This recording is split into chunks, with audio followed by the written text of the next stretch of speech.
27वीं आईनी तरमीम के खिलाफ हंगामा खेज एहतजाज। इमरान खान के हुक्म पर बड़ा एक्शन। अरकान पंजाब असम्बली सड़कों पर निकल आए। इमरान खान के हुक्म पर अपोजिशन लीडर मोइन कुरैशी की क़यादत में पंजाब असम्बली के अरकान सड़कों पर आ गए। सेक्रेटरी जनरल सलमान अकरम राजा भी इस एहतजाज में फ्रंट पर मौजूद।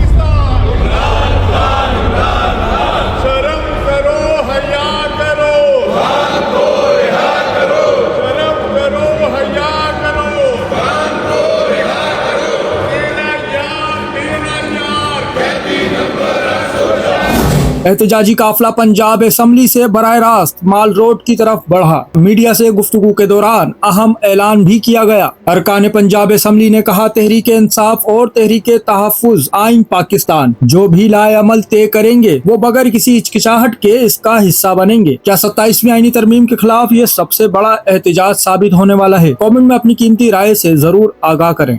वीडियो को लाइक, शेयर, फॉलो या सब्सक्राइब करना ना भूलें। शुक्रिया।